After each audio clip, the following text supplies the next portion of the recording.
So in our exploration of personal transformation, I want to talk to you about the people that God, life, spirit, the universe uses to move us along. The people that God, that spirit, uses to move us along. Perhaps you're familiar with this expression that there are people who come into our lives for a reason, people who come into our lives for a season, and people who come into our lives for a lifetime. I think that really encapsulates relationships in a very clear and understandable way.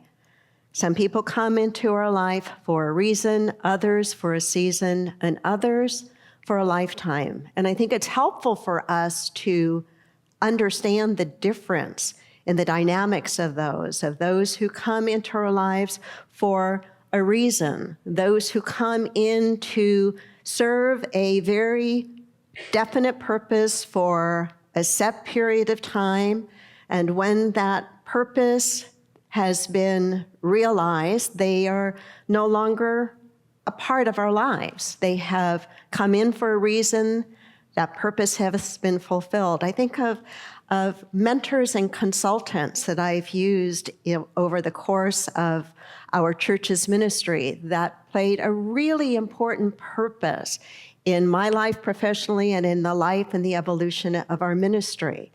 We wouldn't be where we are had these people not come into my life and our life for a very specific reason. But they're no longer in my life or in the life of this ministry in the way that they once were. And there's nothing wrong with that, nothing wrong with that at all. And then there are people who come into our lives for a season. And the season means that they're in our lives for definitely a longer period of time, but still for a finite period of time. These are the people who come into our lives to teach us something, to maybe help us through a very difficult stage or phase or experience in our lives. They come into our lives to help us to grow, to become better people. And sometimes they are people that we really, really enjoy being with, but not always. Not always. Sometimes the people who come into our lives for a season that teach us something that we really need to learn, that we really need to understand, or we really need to discover, are also people that can be, as I often call them, sandpaper to our souls. But they come in for a season, for a period of time. And maybe when we have grown in the way that we've needed to grow, or our rough edges have been smoothed out a bit, they have fulfilled their purpose in our lives, and they're no longer in our lives. Their time has become complete. And again, there's nothing wrong with that. And then there are those relationships, those people who are in our lives for a lifetime, the ones that we can count on no matter what, the ones who we think about and we want around us at the happiest times of our lives, the people that we think of calling and sharing good news with, but they are also the people that we reach out to when we're hurting, when we feel unsure, when we're struggling, when we don't know what to do or which way to go. And they are the people that are with us really for a lifetime. Sometimes they are absolutely our family, but not always, not always. I certainly hope that that is true of our significant others, that we feel of them and about them, that we are on this journey together for a lifetime. And so people come into our lives for a reason, for a season, for a lifetime. And in each of those places, whether it is for a reason, a season, or a lifetime, there is the absolute opportunity to grow and to be moved along, to be furthered, to be developed, to be evolved, to be healed, to be strengthened by any one of those relationships.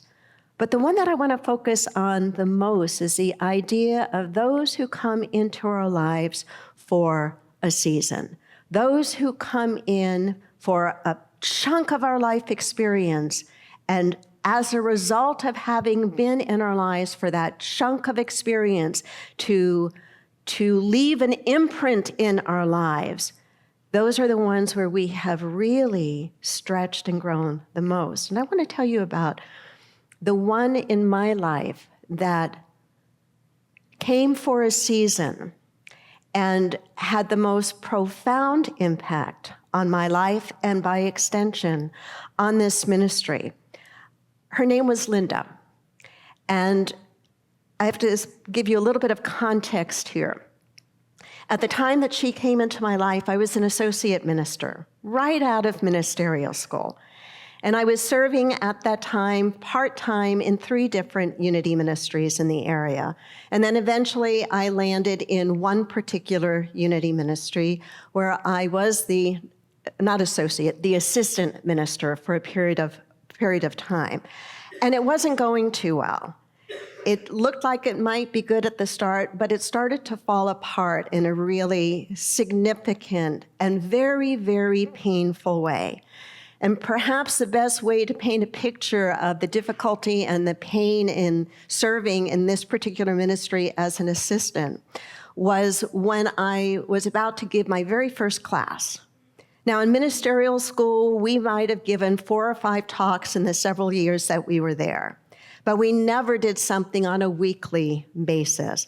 And so for me, starting a class and teaching in somebody else's ministry was a really big thing. And to be honest with you, I was very frightened about it. And I prepared to do my very best job.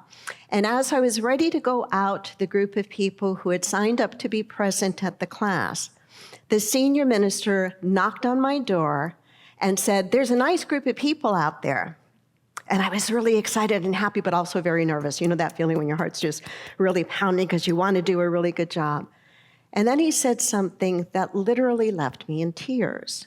He said, "But they're only there because I told them to be there. They're there as a favor to me." I was demoralized. The tears were starting to sting in my eyes, and I had this horrible lump in my throat. And I thought, how in the world am I supposed to go out there now? And he left, and I had a few minutes to try to compose myself, and I made it through that class and whatever other classes. I can't remember anything about that particular series of classes other than the start of it being so very painful.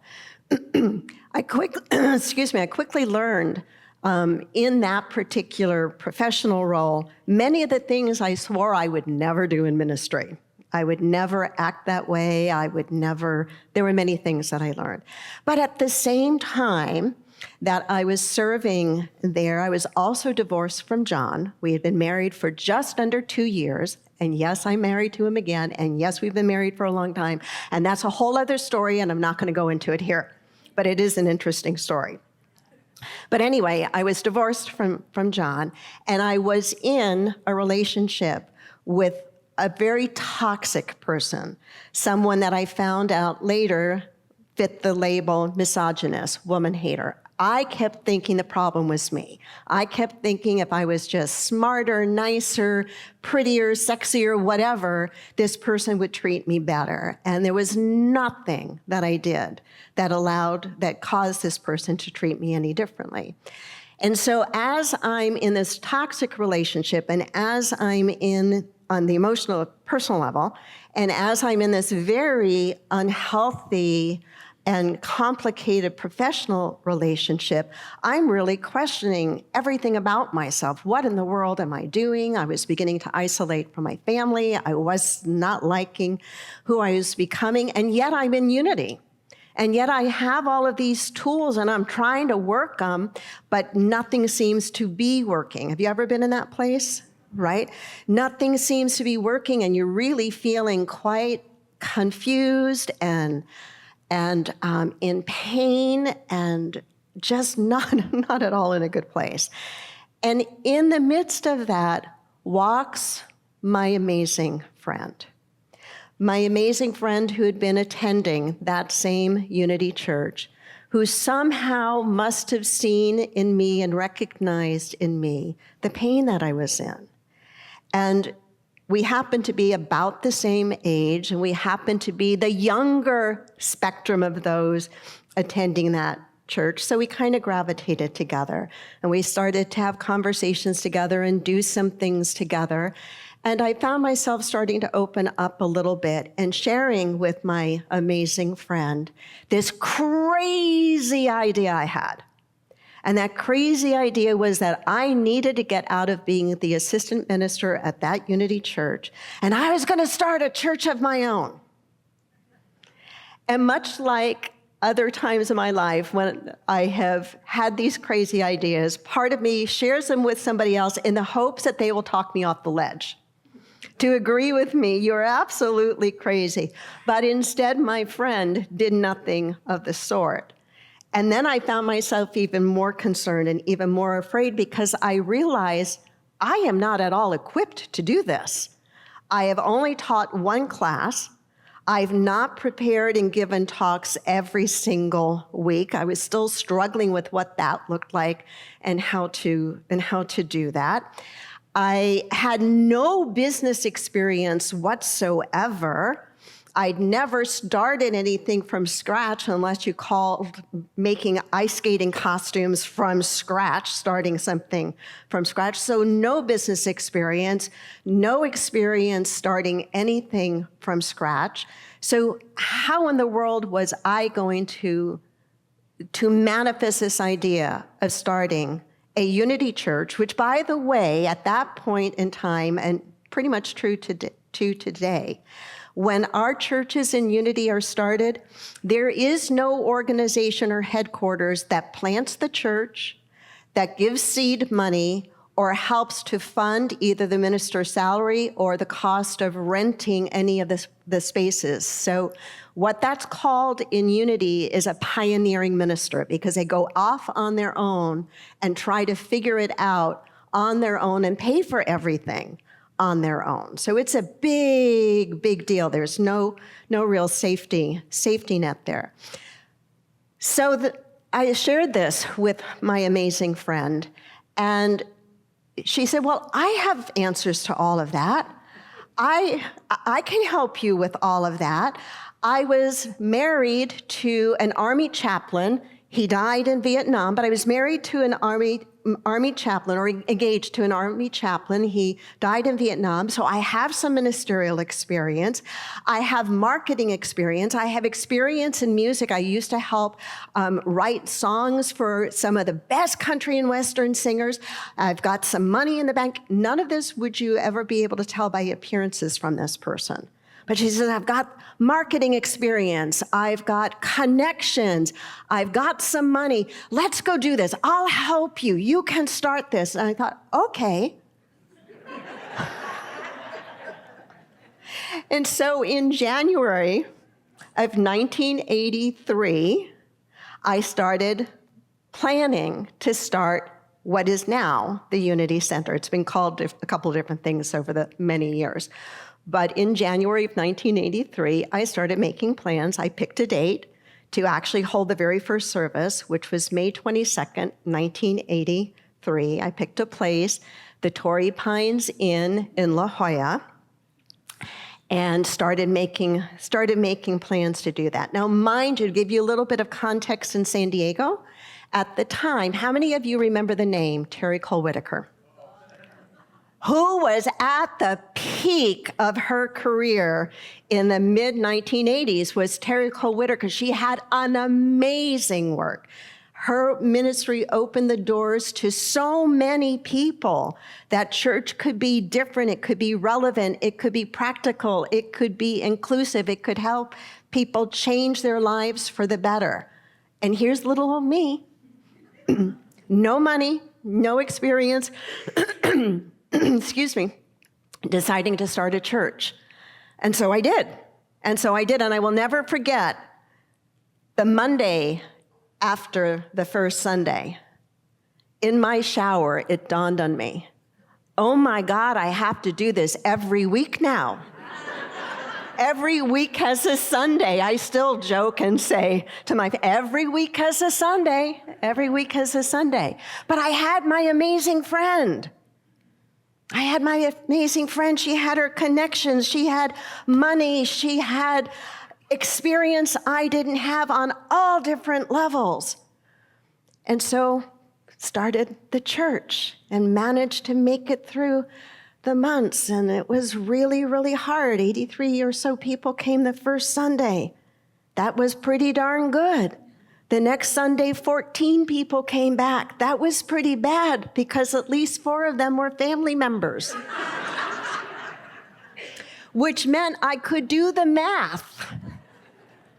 It wasn't going to last very long, but I had my amazing friend.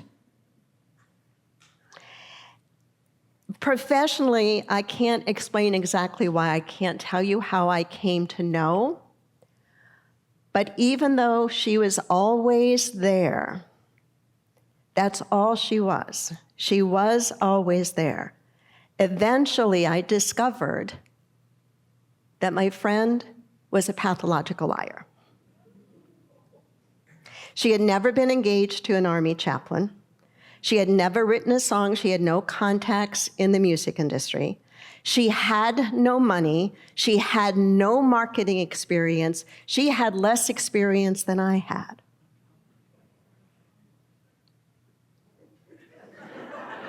Think about that for a moment. I think you have. There was none of that. There was none of that.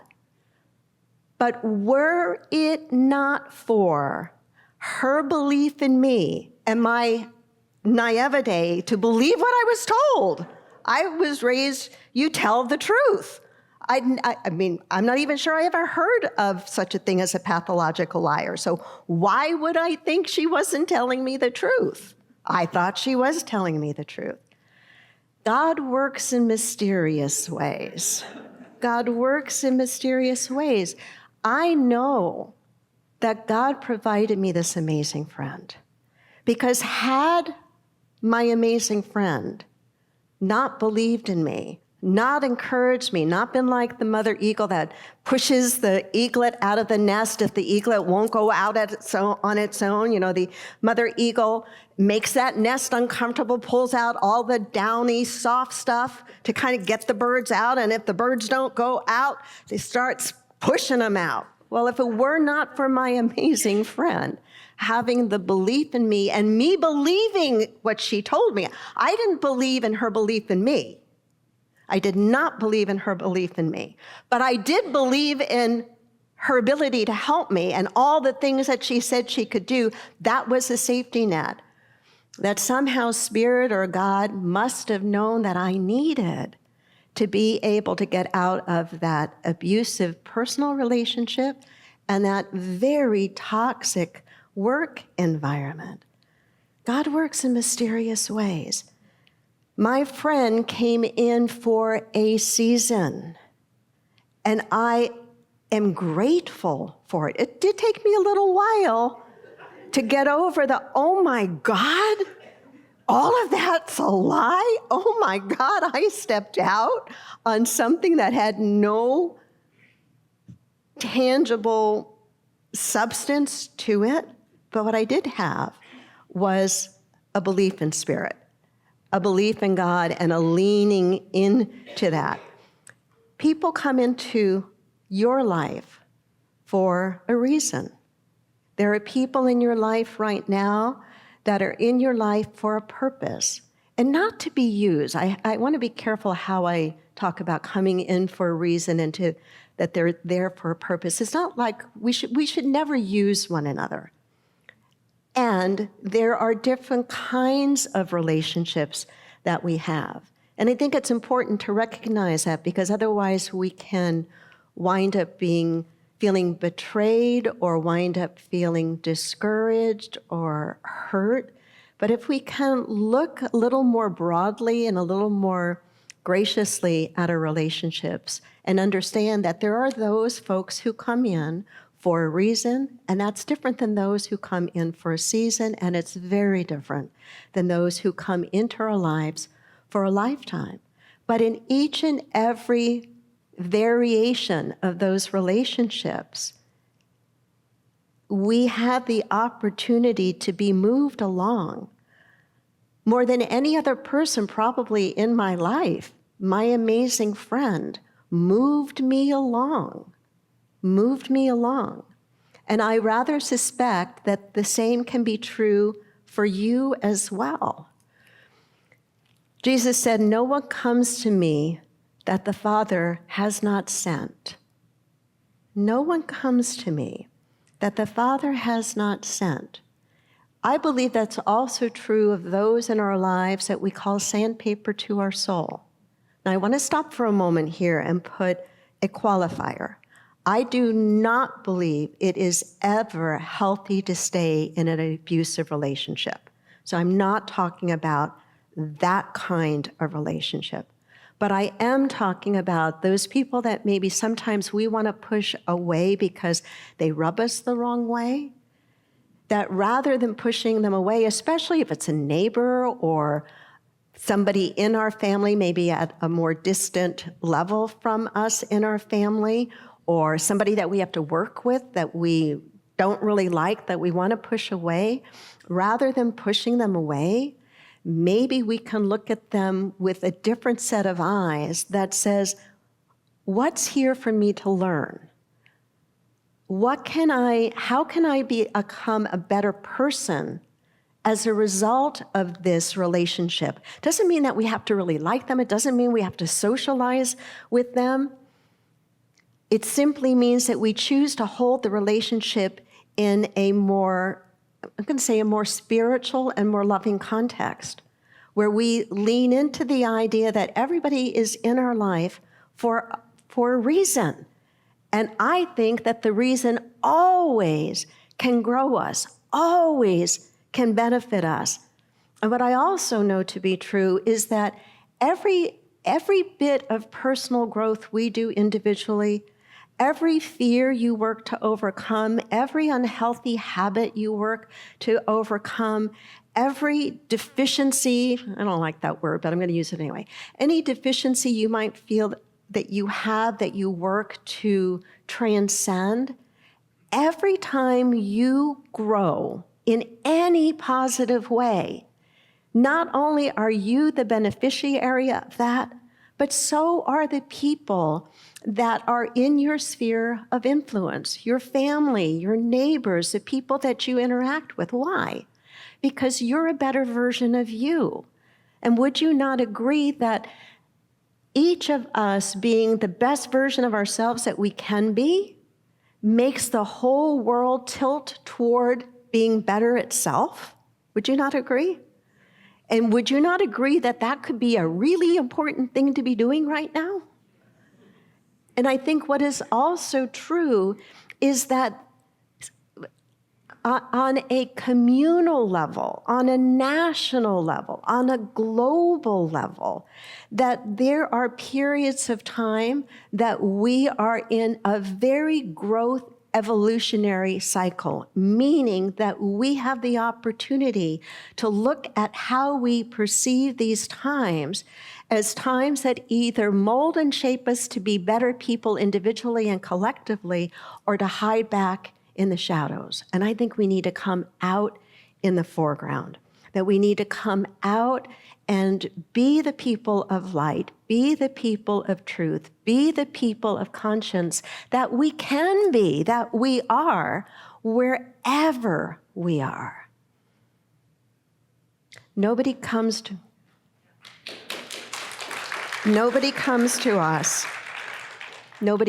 us, but that Spirit, that God has brought them to us. And so as you think about some of the things that I shared with you this morning, I hope you'll think about your own variety of relationships in your life. That you'll think about, what are the amazing friends that are in your life right now? And maybe amazing in the way that my friend was amazing, but amazing people that are in your life right now. Who is helping you to grow, even if they don't know they're helping you to grow? Who is helping you to grow? And how are you growing? And with those relationships or those people that you might label as the sandpaper to your soul people, I invite you, I challenge you to lean into those relationships, to lean into them in such a way that you are asking of the deepest part of yourself, what is the good that can be molded and shaped in me as a result of this relationship with that person? You don't have to tell them that you're doing that. That's a private thing. In fact, if they're really sandpaper to your soul, you probably don't want to tell them that, because this isn't about them. Who is it about? It's about you, because whose transformation are we talking about? Our transformation. Our transformation. As you think about this, I hope that you will eke out the very best of what is meant for you in every single relationship in your life. Those that come in for a reason, those that come in for a season, and those that will be with you for a lifetime. Namaste.